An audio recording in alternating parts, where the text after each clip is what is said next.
Welcome,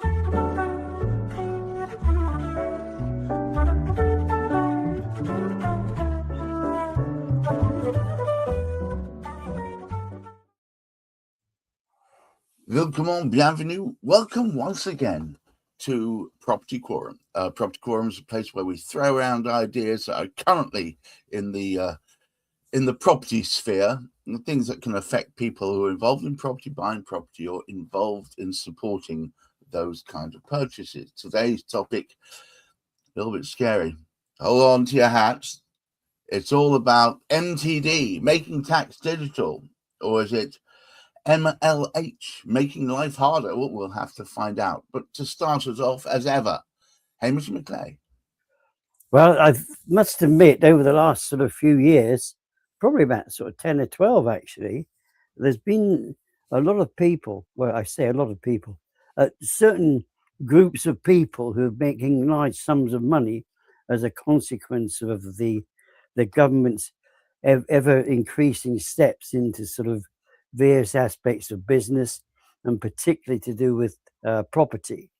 One of them is accountants, and accountants must be making a wonder, because they just add, 20, 25 years ago, it was possible to do one's own accountancy work. It was straightforward. And now, of course, we get layers, and like we have in conveyancing, we have layers and layers and layers. And this new one would be absolutely fine if people were actually receiving a regular income. If that income could be guaranteed, it might be possible to be able to sort of work a system that demands payments on a slightly different basis to the way in which they have been. Of course, what we're going to have to do is to get involved with our accountants, see what our accountants think, work in conjunction with our accountants, and try and keep ahead and try and keep on top of what is going on. Unfortunately, as lay people, we don't have the courtesy of the MPs and the rest of them. Should we make a mistake, heavy sort of burdens are placed upon us with additional sort of expenditure because we haven't paid this or we haven't actually sort of paid that. The biggest challenge is many of our landlords are part-time landlords, to the extent that they have a smallish portfolio.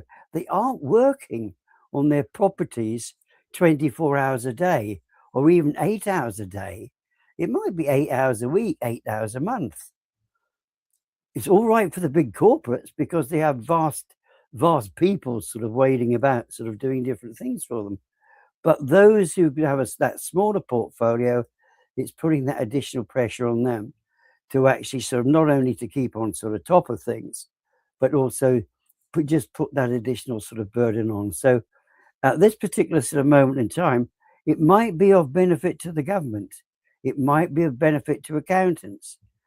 And to a large extent, it might be, the other changes that I was meant to sort of speak about were, with all these changes sort of coming about, it was actually going to make a significant difference to basically the poor buyer and seller of properties, because all of these burdens increase the cost to them. It increased rent to them. So the burden is being put upon the person who wants to live in a safe home. Well, thank you for starting us off, Hamish. Silas, I note that there are many landlords, I don't believe, that even realise that the rules have already started. Well, this is a great question, Gareth, and I'd like to give perhaps a little bit of context that I found highly relevant this week, coming from a gentleman called Daniel Priestley.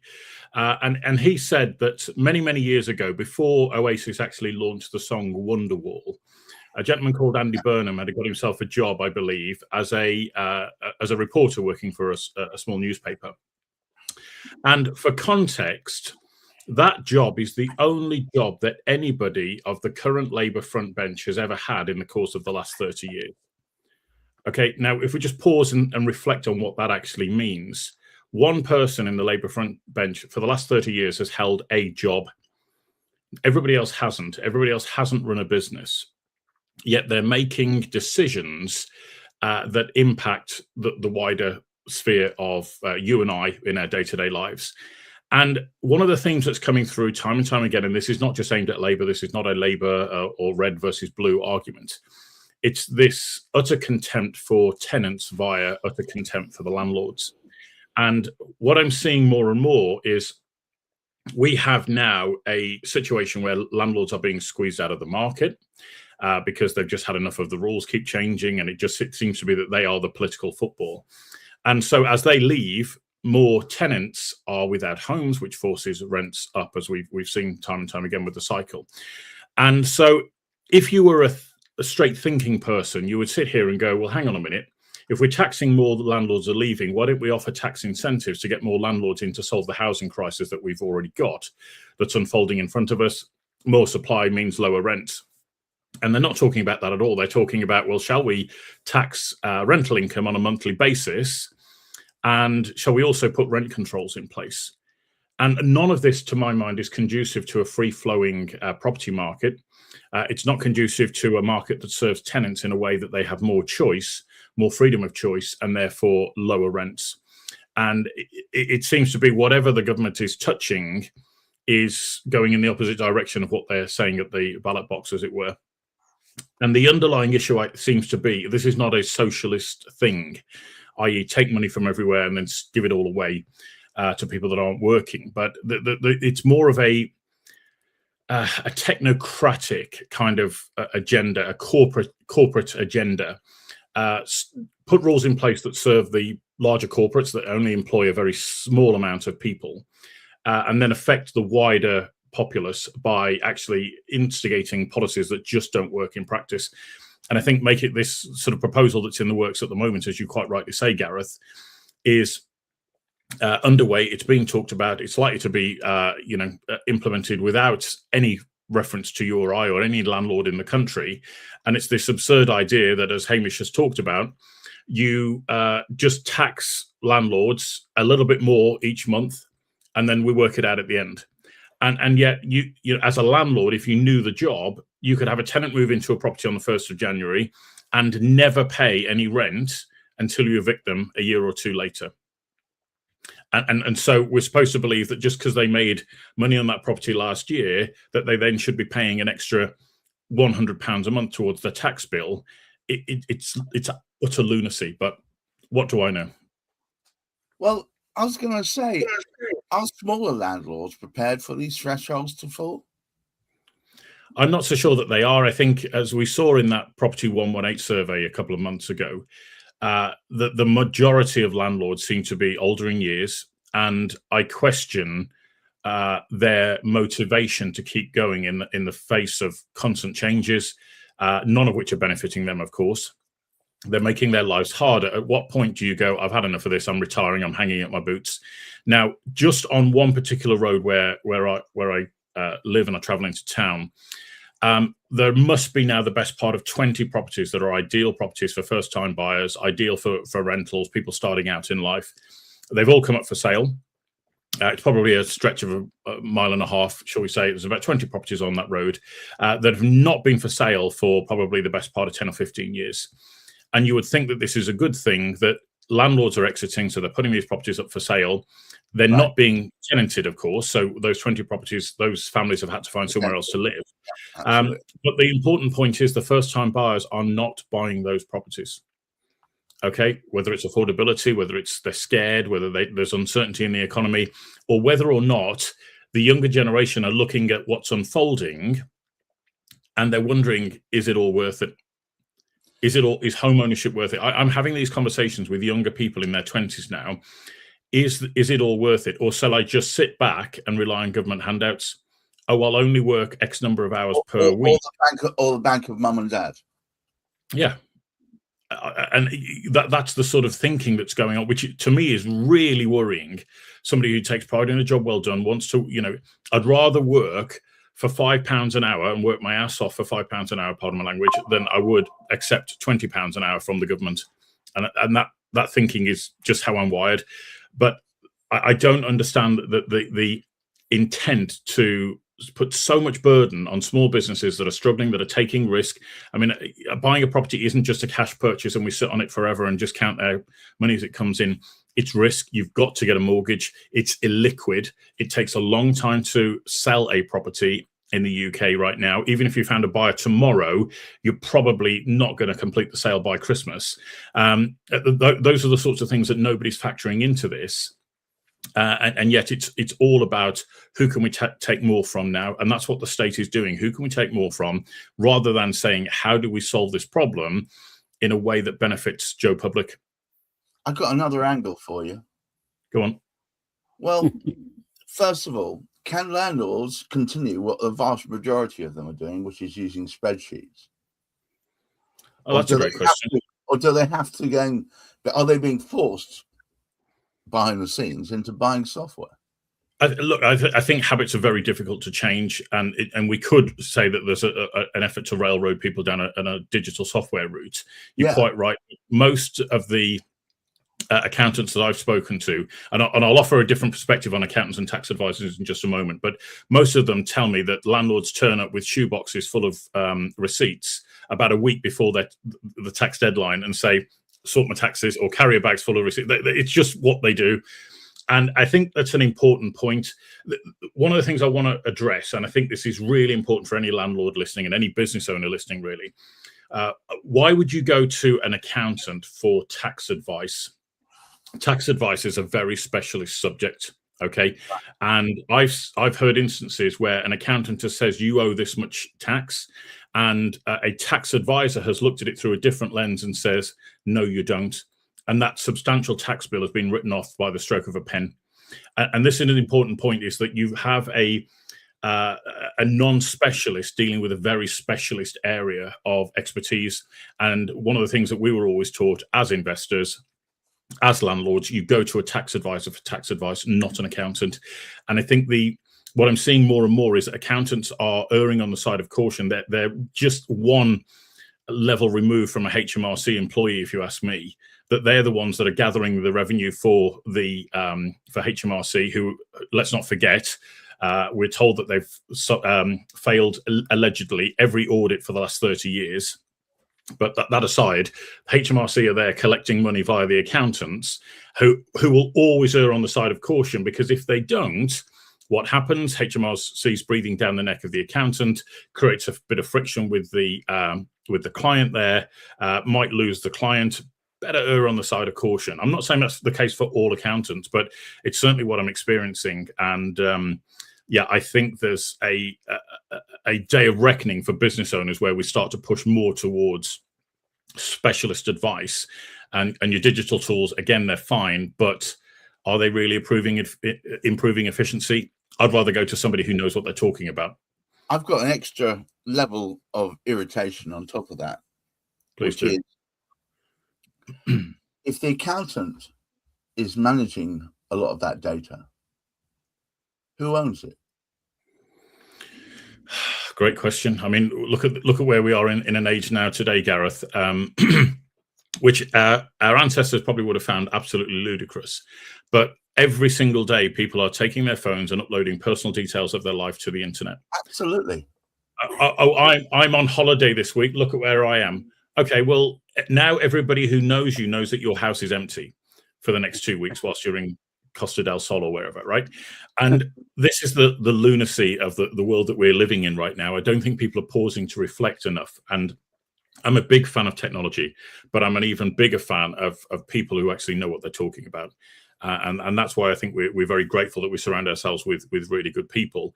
To answer that question about the data ownership, I would always point that the data should belong to us. But where in the terms and conditions does it say you've handed it over? Well, once it's been worked on by the accountant, and if you've taken on that accountant and signed them onto effectively your payroll, as it were, theoretically, the data belongs to them. And if you want it back, it comes with a fee. There we go. Your points. What happens when spouses who are trying to run their little property portfolio keep slightly different accounts? Just to clarify this question, are we talking about people who might have separate jobs, separate job roles, or separate businesses, and then they're either jointly owning properties or they're exactly that. Exactly that. I mean, look, this is getting beyond the area of my expertise. No, but it just seems to me that people aren't thinking this stuff through. No, not at all. Not at all. I mean, that is, again, a highly specialist area. If you've got two people who own their own businesses and then they jointly decide to invest in a property, there's all sorts of structures that should sit behind that, most of which, in my experience, isn't in place. But if you're going to buy a joint asset together, there should be a methodology of dealing with not just the repairs and maintenance, but, as you say, the taxable side of things. And there's a lot of levels to this which haven't been thought through. And in fairness, do they need to be thought through when most people just go, "Oh, the accountant will deal with it"? Well, that's the problem, isn't it? That's the problem. It's always been, in my mind, that there's been this Chinese wall between us and the accountants. Anyway, we turn up with our shoebox full of things. Make this work. Come back to me with a figure I need to pay to HMRC, and the stuff that happens in between is just jiggery and pokery, right? Well, the underlying nature is compliance. Is I don't want to get into trouble, therefore I want you to sort out this issue. Now, I don't know whether I can double check. I've got a gut feeling of what that tax might be, but I've been in situations where accountants have done work for me and they've been absolutely shocked with what they've come back with. And they know your personal financial situation, and they say, you now owe all of this money to the revenue, and you go, okay, well, I guess I'm going to have to take a payment plan on this one then. Is the revenue going to give you a payment plan? Are they going to make your life difficult? Are they going to add a load of extra fees? It's all incredibly stressful. And I think there's levels to this, which it revolves around a sense of ignorance, if I can use that word. I don't know the rules well enough, so I need to defer to somebody who does. A level of compliance. I don't want to get into trouble, therefore I'm just going to turn it over to somebody else and then do what they tell me to do. And the world has become incredibly complicated so that we can't actually figure out the rules on our own without spending many, many hours deep in books trying to figure it all out. And then they change the rules the following year, of course. So, all right, Hamish and Silas both, actually, there's an expression that I've only just learned called digital exclusion. It basically means people who have been brought up, like you, like me, in a certain way of thinking, now are being forced down a route which is totally unfamiliar. There's going to be a lot of people out there that are hidebound, perhaps, or even just ignorant of what should or shouldn't be, or could or couldn't be. This digital exclusion is going to obviously appeal, or not apply, to a whole morass of landlords, particularly people in their 50s, 60s, 70s, 80s. This just appears to be a nightmare in the making. What say you, Hamish? Well, what we're looking at, of course, is a demand for people who have experience to advise those of us who are perhaps caught up in this particular sort of trap. Now, as it sort of stands, we do find that there is a shortage of professionals throughout industry. It isn't just property. It is in the world of accountancy. We know full well that in the context of law, we're desperately short of well-qualified property lawyers. And what we're actually trying to do is put greater demands on a system that already has actually sort of burst out of its seams. So what we're doing all the time now is just adding layer upon layer upon layer.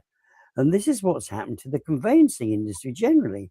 Layer upon layer upon layer. You think about it. Solicitors are now needing to become qualified tax advisors without being tax advisors. They just get the certificate to suggest that they are in order to comply with regulations. It doesn't mean they know anything about the tax. It just means they've got a little bit of paper to suggest it. I would not rely on that bit of paper to cover me. I would actually want to go to an expert. So we're trying to pull on a limited number of experts.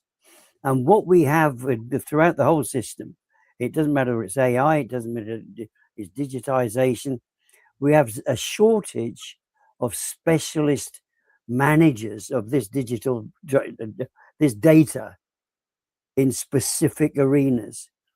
And I would suggest that we're going to find exactly the same thing with these properties. Those people who would like to be able to support landlords, but don't necessarily have the experience to be able to do it. There's an awful lot of training needs to go on that we haven't actually gone through. So it's another change, it's another regulation that will be coming through, and we don't know quite how it's going to hit us fully yet.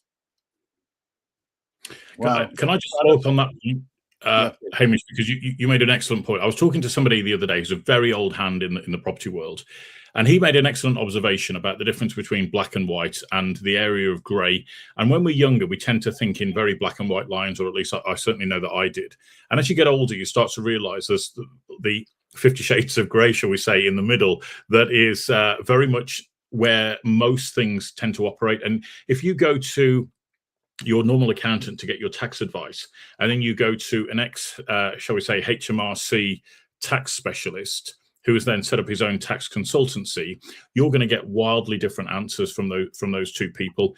And both are operating within the law, shall we say, but the HMRC specialist knows the rules so well, he knows exactly how to play the game. So, for example, I'll give you a little tip that was given to me. One particular gentleman told me that if he wanted to settle a dispute with the HMRC, he would ring them at about 3:45 on a Friday afternoon and have the conversation, because he knew that person wanted to abandon the phone call and go home. So the chances of them settling were remarkably high. And I'm not saying it's about gaming the system, but it is about gaming the system. You know, I think there's an element of who have you got on your corner fighting for you that's going to help you work out the best deal for you and your family. Well, here we are back again. No matter how much we feel we're digitized, it all comes back down to potential gamesmanship. Who knew? Thank you once again, Silas, for illuminating, at least putting some interesting oil on these partially troubled waters. And Hamish, thank you very much for your perspectives as well. To all of you watching, there's more to come on both this topic and many others. Please do stay tuned. Remember, tomorrow we've got Cladding Matters at 1 p.m, which should be quite an interesting bun fight. But until then, please keep your feet on the ground, keep reaching for the stars. Make sure you keep your accounts properly and stay hydrated. Bye-bye now.